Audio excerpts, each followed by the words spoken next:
the city's golden boy. And I had just signed our marriage certificate in the morning, and by the afternoon he was bringing me the divorce papers. I stood frozen, clutching the certificate, surrounded by the merciless laughter of his friends. Caleb Whitman, you actually married the heiress only to divorce her for Lily's sake? One of them sneered. Ha! Look at her face. She's white as a sheet. Gonna cry now? Another jeered. Caleb, however, wrapped an arm around his foster sister, Lily Ashford, and spoke softly. Now we got the papers. Will you smile for me now? Lily let out a soft giggle. A smile bloomed on her cool face. I wanted to step forward and demand an explanation, but my three brothers held me back firmly. The eldest, Ethan, frowned. Only Caleb can make Lily smile. Have some decency. Lucas, the second brother and movie star, shoved me to the ground. She's had a hard life. You're well off. You don't need to cling to one man. Ryan, the third brother and biology professor, set his jaw. Caleb should have married her a long time ago. Stop interfering. Forced me into a car and wouldn't let me disrupt Lily's happiness. The missing system finally pinged to life host. The mission is completed. Return to the real world now. I sat in the back seat and stared out the window, almost laughing aloud. This heart-wrenching melodrama for the mission was finally over. From now on, I would have no part in their tangled loves and hatreds. Detection: the more brothers and male leads. Affection level reached 95%. Marriage to Caleb Whitman. Mission completed. Congratulations, host. Host must die to return to the real world and claim the $100 million reward. Bone cancer cured upon return. I swallowed the wild joy surging through me. I could finally go home. Ethan and Ryan stayed behind to accompany Lily, while Lucas was ordered to escort me back. My eyes slid to Lucas. He'd been wearing a grim expression since getting into the car, clearly unwilling. It wasn't until a message from Lily arrived that his face finally brightened. Noticing my stare, he immediately pocketed his phone and frowned. What now? Still not giving up? Trying to ruin things for Caleb and Lily again? He snapped. Lily's young, and she's been through so much. Why can't you let her be? I dug my nails into my palm and forced a bitter smile. I was actually a year younger than Lily. Seeing my expression, Lucas sighed suddenly. Just apologize to Lily. Don't be so stubborn. He reached out as if to pat my head, but I dodged his hand. Why should I apologize?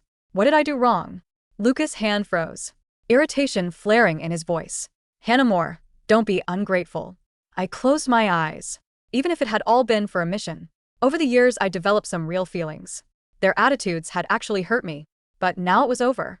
After Lily's competition ends, you'll go with us and apologize to her. Lucas continued. I didn't answer. Instead, I checked with the system in my mind.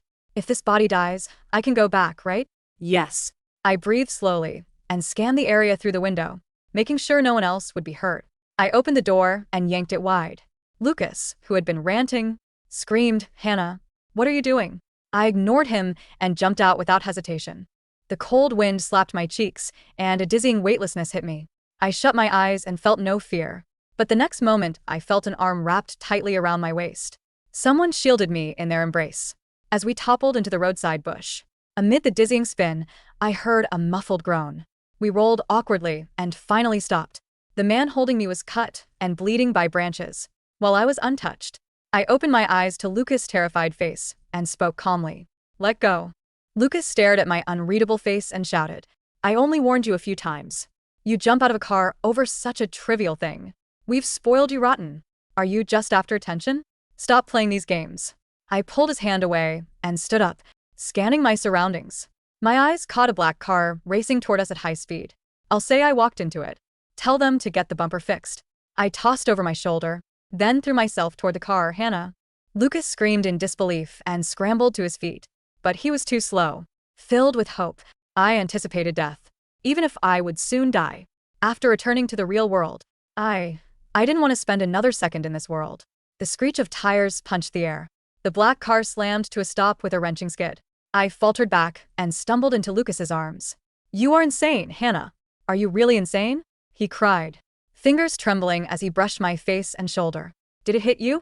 Are you hurt? Say something. Still alive. Disappointment washed over me. As I lowered my eyes, I noticed Lucas's pant legs soaked in dark with blood trickling down. He was badly hurt. In the past, I would have collapsed into tearful panic and begged to bear his pain. Now I turned my face away with cold detachment. So what? Do I even need your permission to die? Lucas stood there stunned. I laughed coldly and walked around him toward the cursing driver of the black car. I'll transfer the compensation for the driver to you later, I said. Lucas clenched his fists until the knuckles whitened, the rims of his eyes reddening. I blinked, then realized, oh, I didn't use the Moore's money. I used my own. Hannah. He cut me off, unable to bear it. I saw a flash of wounded hurt on his face. You're the only heiress left of the Moore name, he grated. If it were up to me, I'd give everything to you, without a second thought. Found the whole thing ridiculous and looked him straight in the eye. Really? He shuddered, as if only just catching on. Officially, the honored heiress of the Moore family was Lily Ashford.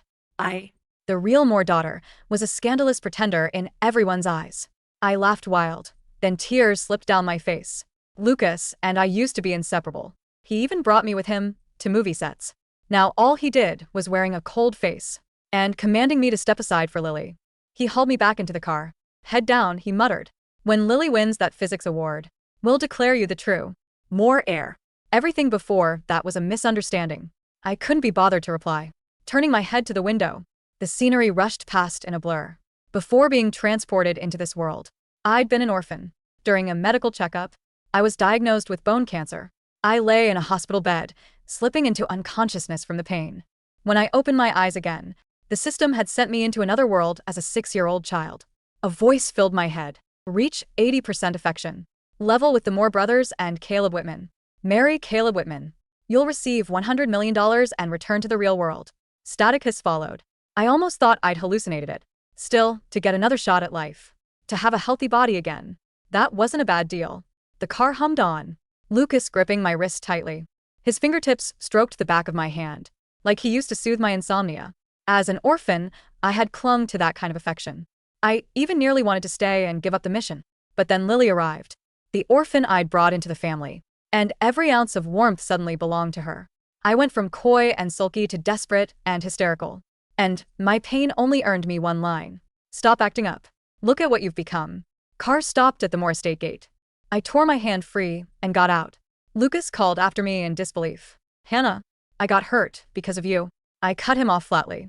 If you're hurt, go see a doctor. What good is telling me? Pushing open the grand door, the first thing I saw was Lily Asher being fondled over on the sofa, like a princess. Ethan's face was stern, punching Caleb lightly on the shoulder. Lily hasn't eaten or slept properly for 3 days because of you. How did you treat her? Lily hurried to defuse it. Ethan, Ryan, I'm really fine. It was a misunderstanding. It's all cleared up now. I lingered in the doorway and watched their display of sibling devotion. Host dopamine levels detected as low. The system's hollow voice sounded slightly flat. So, host, are you feeling sad now? The system's words almost drew tears. I hastily wiped away the dampness at the corners of my eyes. Lucas moved to my side, and just as he opened his mouth, Lily cried out and lunged over.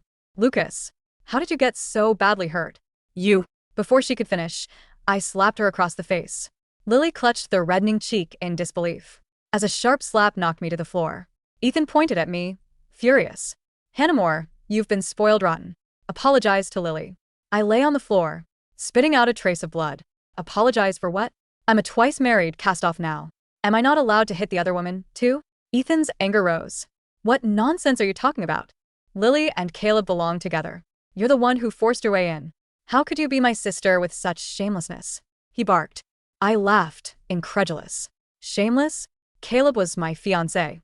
Now I'm the one who barged in. Caleb coldly stared at me. Our engagement was over. The Whitman family would never accept an infamous woman like you, he said. Ryan hauled me to my feet. Hannah, apologize. I said nothing, surveying the faces in front of me. Ethan's eyes were icy. Ryan's face was twisted with disgust. Caleb looked like he wanted me dead. Lucas frowned, lips moving, but said nothing. A year ago, Lily's frequent contact with Lucas had been fuel for their fans. Unable to bear it, Lucas had revealed Lily's status as the Moore heiress on social media. The real heiress, took the blame and the scorn for Lily. You have bodyguards wherever you go. Lily had only hers. I rebelled. I fought. I screamed back. Then the way everyone looked at me was exactly like today. Exhausted beyond words, I had no strength left. I jerked my hand away from Ryan and bolted into the living room. Grabbed the fruit knife from the table. Lucas panicked, tried to stop me, but Lily clung to his arm. Hannah, what are you doing? Lily cried. I smiled bitterly at Lily. I'm apologizing, I said. Then, Ignoring the hostile brothers and Caleb, I plunged the knife into my chest. Screams erupted around me. I laughed and I cried. I'll pay with my life. Is that enough? Happy now? Warm, thick blood gushed out wildly. The dizziness from the blood loss made my knees give. Amid indistinguishable shouts, my darkening vision caught the terror on the men's faces. Lucas crashed forward, cradling my body and howling desperately. Call an ambulance. I came to with the scent of antiseptic in my nostrils. White walls swam into focus. Was I really back? I turned my head and met Ethan's bloodshot gaze. Annoyed, I closed my eyes again. His hoarse voice, which once might have concerned me, now felt grating. Hannah, who taught you to use suicide as a way to get attention? My irritation grew. Something sharp pressed under my head. I grabbed it and found a worn safety charm. When I was 12, I had a week-long fever. The hospital gave 3 critical notices. Ryan had climbed 1,000 temple steps and prayed for me to get me this charm. Later, when Lily was injured, Ryan had given it to her. Now the charm was back in my hand, but it felt like a nuisance. I tossed it away. Ryan came into the room just as the charm hit the floor. He stared at my face and hissed, "You just threw away that charm. You just threw away that charm," Ryan hissed, his voice trembling with a mixture of disbelief and rage. "I climbed 1,000 steps for that. I knelt until my knees bled for that. And you just tossed it like garbage." I looked at the cheap red pouch on the sanitized floor. It looked pathetic there. "You gave it to Lily 3 years ago, Ryan," I said, my voice raspy but steady. "I'm just returning the trash to where it belongs." Ryan froze. I only lent it to her because she was having nightmares." "And you never asked for it back," I countered, closing my eyes. "It lost its blessing the moment you prioritized her comfort over my life. Get out." "Hannah, stop this tantrum." Ethan's voice boomed from the doorway. He strode in, his suit impeccable, contrasting with the chaotic mess of my hospital room. "You stab yourself, you stage a car accident, and now you're emotionally manipulating Ryan? We are scheduling a psychiatric evaluation." "Good," I said. "Add a lawyer to the list. I want to draft a separation agreement." Lucas, who had been silent in the corner, finally spoke up. His eyes were red-rimmed, his movie star face looking haggard. "Separation? From the family? From all of you? You can't survive without us," Caleb Whitman sneered, stepping into the room. He looked annoyed, checking his watch. "Lily is waiting in the lobby. She's terrified to come up here because she thinks you'll attack her again. You need to come down and show her you're stable." I looked at Caleb, the man I had loved for 2 lifetimes. The man whose affection bar I had filled to 95%, only to watch it drain away the moment the true heroine appeared. "I'll come down," I said softly. The men relaxed visibly. They thought they had won. They thought I was finally bending the knee. But not to apologize, I whispered to myself as I swung my legs off the bed. I discharged myself against medical advice. The wound in my chest was stitched, but the ache was deep. It didn't matter. My body was just a vessel now, a vessel I intended to discard. The system pinged. "Warning. Host vitality dropping. Estimated time until forced ejection, 48 hours. If physical death is not achieved, the soul will dissipate." Don't worry, I thought. I'm working on it. 2 days later, the Moore family was attending the Grand Gildan Gala. It was the night Lily was to receive a prestigious humanitarian award, an award bought and paid for by the Moore Corporation's donations, though the public thought it was for her physics research. Lucas forced me into a dress. It was pale blue, a season old. Lily, in contrast, wore a custom Dior gown that sparkled like diamonds. "Stay in the corner," Ethan instructed as we entered the ballroom. "Don't embarrass us. When Lily goes on stage, you will go up and present her with flowers. It will signal to the press that the sisters are reconciled. And if I don't, then I freeze your trust fund," Ethan said coldly. "And I'll make sure you can't even get a job as a dishwasher in this city." I smiled. It was a genuine smile. It terrified him. "Okay, big brother. I'll give her the flowers." The gala was suffocating. I stood by the champagne tower, watching Caleb whisper into Lily's ear. She laughed, that bell-like sound that seemed to enchant the world.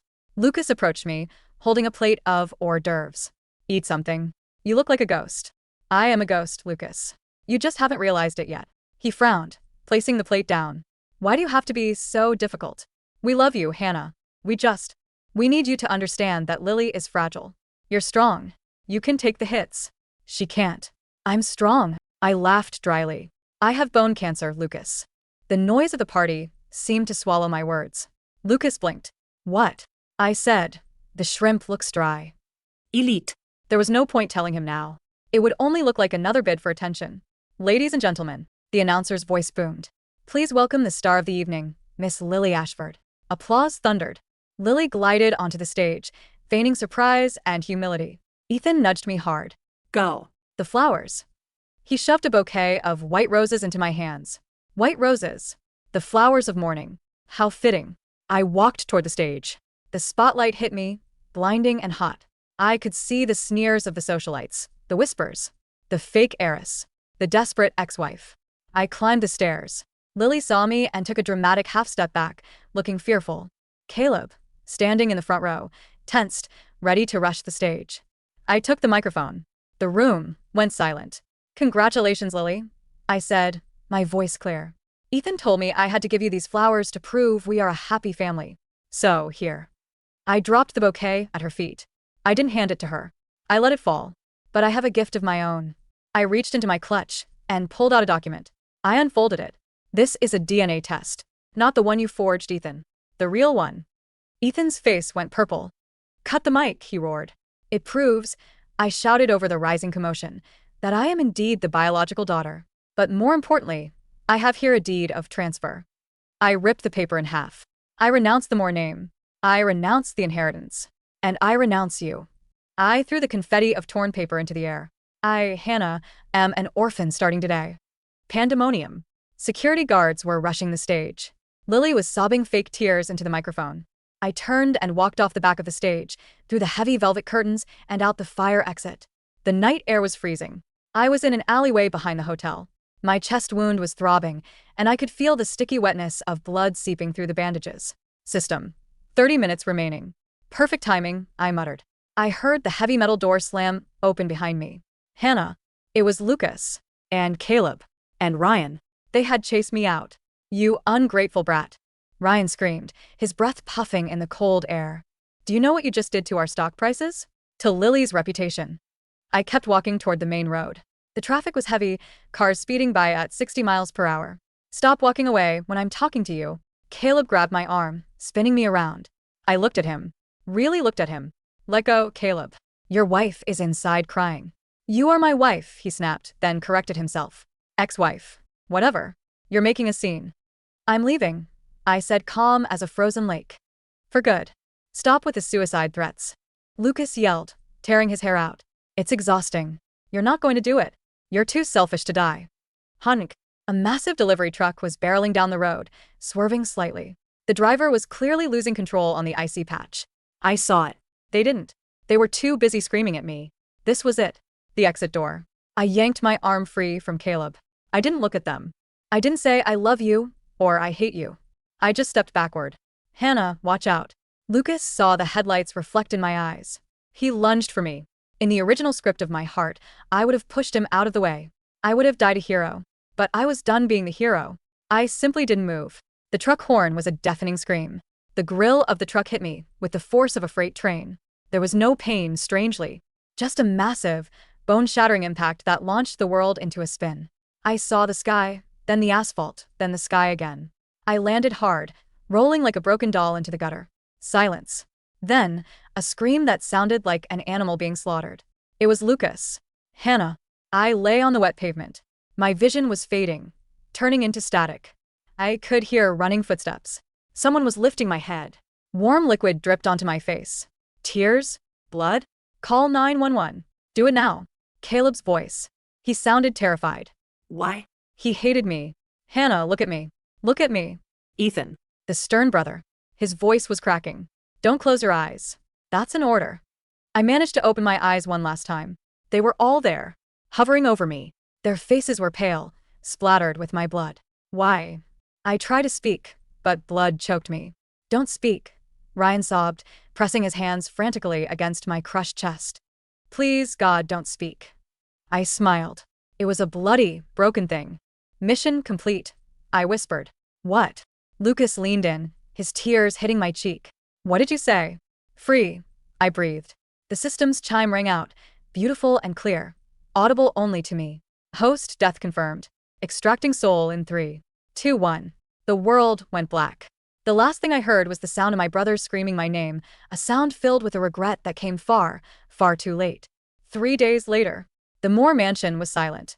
Not a peaceful silence, but the silence of a tomb. Ethan sat in the study, staring at a small, battered notebook. It was Hannah's diary. They had found it in her small, barren room, a room that looked more like a guest room than the bedroom of a daughter of the house. Ryan was on the floor, surrounded by old medical records. He looked like he hadn't slept in days. It was true, Ryan whispered, his voice a broken rasp. It was all true. What? Ethan didn't look up. The bone cancer. Ryan held up a crumpled report he had found hidden under her mattress. She was diagnosed 3 years ago. The same week Lily twisted her ankle, and we made Hannah carry her bags. Ethan closed his eyes. Stop. It says here she refused treatment. Ryan continued, reading the nightmare aloud. Because the money is needed for Lily's tuition. And nobody will care if I'm gone anyway. Lucas walked into the room. He was holding a glass of whiskey, his hand shaking so hard the liquid spilled over the rim. I went to the crash site today, Lucas said hollowly. There's still a stain. Shut up, Ethan snapped. And I found this. Lucas placed a small USB drive on the desk.